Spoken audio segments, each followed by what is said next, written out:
Hey, what's up YouTube? This is Game on Cloud 9 here, and today I'm here to bring you guys a new Naruto manga 655 prediction.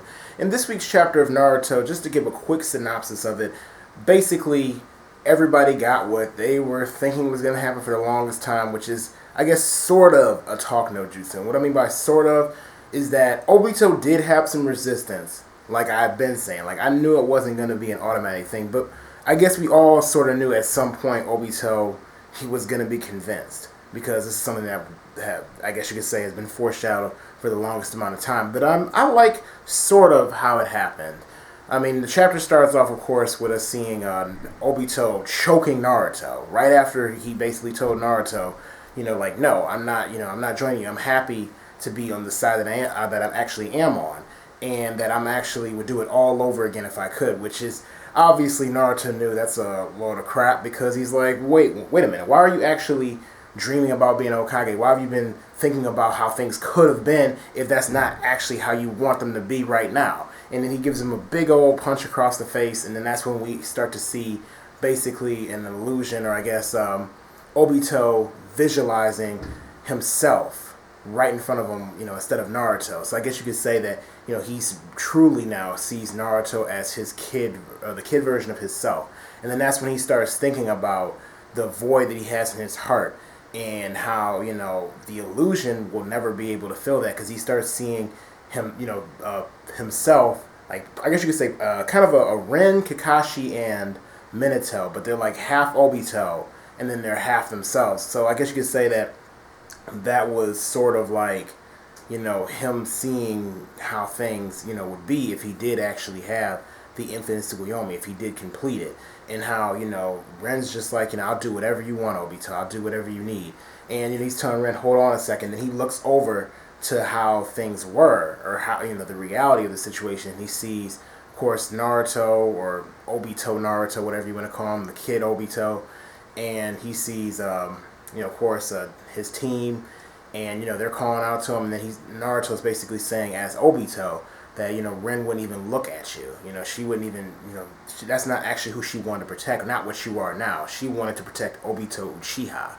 So from that point on, obviously, Obito's in a stunned state of mind. He's shocked, and that's when you see Naruto once again reach out to Obito, and he's just like, just come over here, you asshole. Like, at the end of the day, you need to join our side.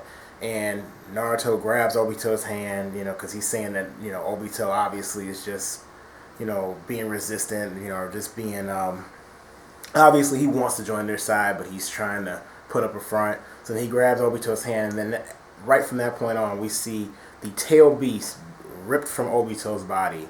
All of them are starting to come down, and you see the, I guess you say the scales, all the abilities, and not abilities, but the appearance that he got from being the Ten-Tailed Jinchuriki all starts fading away, and he starts falling down to the ground.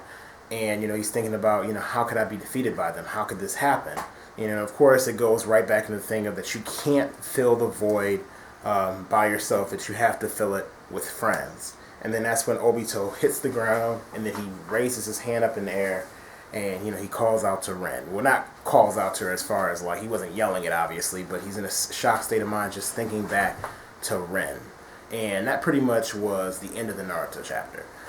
Now, as far as my thoughts, as far as how it was done, now, this wasn't a huge surprise to me. So this chapter, to me, it felt really fast paced.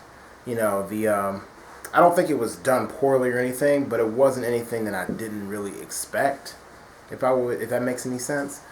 So I don't know, as far as surprise factor goes, it wasn't really there for me.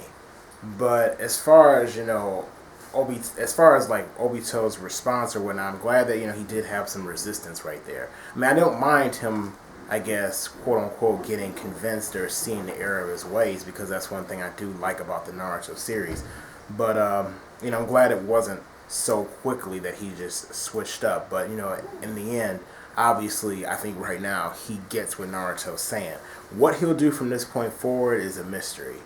Now, as far as the I guess the pacing of the chapter, the beginning, obviously, I felt like beginning to end, I'd say it probably moved pretty fast because we got somewhat of a flashback that we've already gotten before, but it was kind of mixed in with Obito, his own thought process of his own kid self, if that makes any sense. So I don't know. I mean, we didn't really get any new content. We just finally got to see basically Obito, truly see the way that he's thinking is wrong and how diluted it is. I think he finally gets that now. So that's the one thing that was accomplished in this chapter, and the defeat of Obito. So it wasn't the craziest thing I've ever seen in like the climax of a fight. So I guess in terms of surprise factor, again, it wasn't that great. Nothing huge happened. He just simply got defeated. The tail beasts are free. So that raises the question, what's going to happen with them now? But, it was pretty plain and simple, so, to just say that.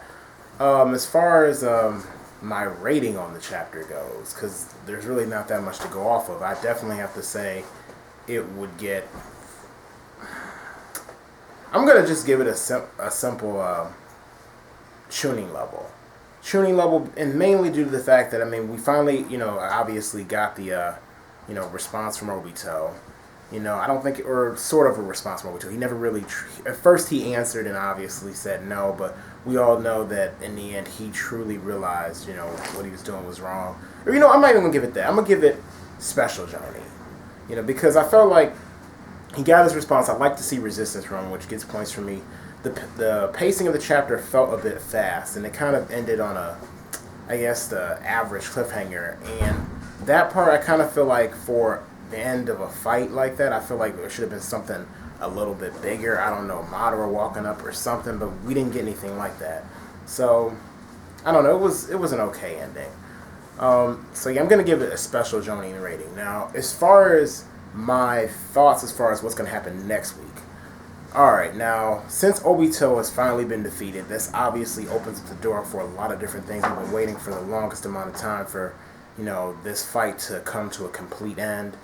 And I'm definitely thinking that Madara is definitely going to play his cards right now. I know some people are thinking that Madara probably isn't going to do anything at this point. That he's pretty much, probably just still going to play around Hashirama. But, Madara... we don't know. We haven't seen Madara and Hashirama in a minute, in a few chapters. So who knows what the hell they're doing. Plus, Madara has said before that he wants to complete the Infinite Tsukiyomi. So I'm still betting my money on freaking Madara doing the Infinite Tsukiyomi in some shape, way, or form. Even with the tail beast separated. If Madara said he had a trump card, we don't know exactly what he meant about the trump card. Because he just meant it directed towards the Infinite Tsukiyomi. He said he couldn't let Obito move before he moves. Now that Obito's out of the picture, who knows what the hell Madara's going to do. And Obito basically got defeated because the tail beasts were wrenched out of him, not because he was actually beaten pure power. Like, nobody overpowered Obito. And I doubt anybody right now can overpower Madara. So, I'm looking forward to what Madara actually has in store in the next few chapters. Madara, as far as... for all we know, next week's chapter, we may have already see Hashirama being controlled by Madara, because we know he was trying to use the Black Rod of the Outer Path, or whatever it is, on Hashirama, and I think it was probably to control him or to do something involving Senjutsu. So we don't know what the heck that, we're going to see when we actually flash back over to them. I definitely think that we are going to see Madara next week due to the fact that it just was Obito's defeat. Now, whether or not Madara will be the one to kill Obito or not is a different question.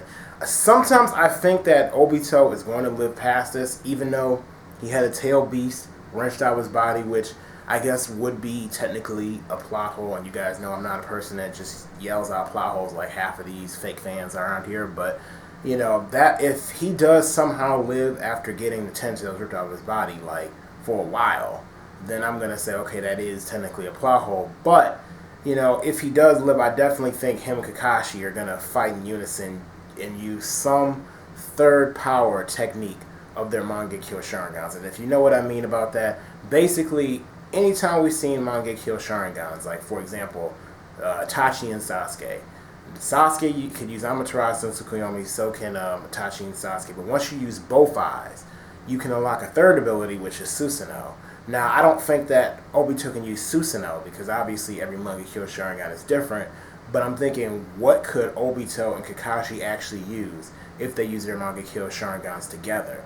And it was kind of hinted back in the flashback that we had of Obito, when he first got unmasked and whatnot, that, he was saying that, Madara talked about how you can use, the true power of your Sharingan when working side by side, and Obito said he wanted to do that with Kakashi at some point. And I kind of feel like Kishimoto kind of threw that little bit in there, the little insert, just because at some given point they're going to team up again, and obviously going to use some powerful technique to attack Madara. Now, do I think that makes sense as far as Obito surviving? No, if that happens, I mean, it's obviously a plot hole, and it obviously is a problem in the series. But as far as, the epicness of it, I definitely would like to see that. Now, I'm not saying it should happen, I'm just saying it would be pretty epic if it does go ahead and if Kishimoto does decide to negate the whole tail beast getting wrenched out of your body sort of deal. As far as what else I expect to see, I mean, obviously there's not really much more to go off of, since I've already kind of predicted a few weeks ago that I know Madara is going to do his thing very shortly.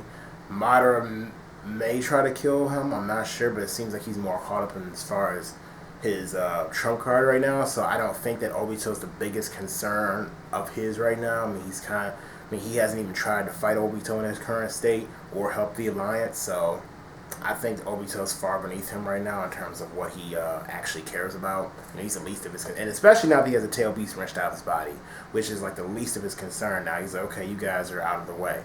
Now, what are the tail beasts gonna do is the real question. Now that they're all on the battlefield, it's like, okay, now they got extra help.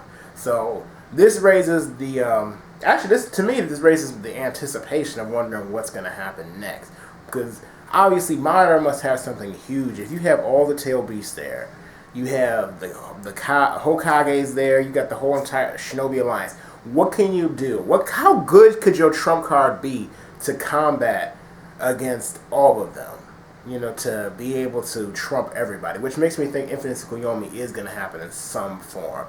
So, anyway, once again, this is my rating. Special Jonin for this week's chapter of Naruto. From an enjoyment standpoint, it was okay. We got the answer. We obviously, sort of, I guess, got confirmation that Obito finally gets the errors of his ways. I definitely feel like it wasn't done the best out of...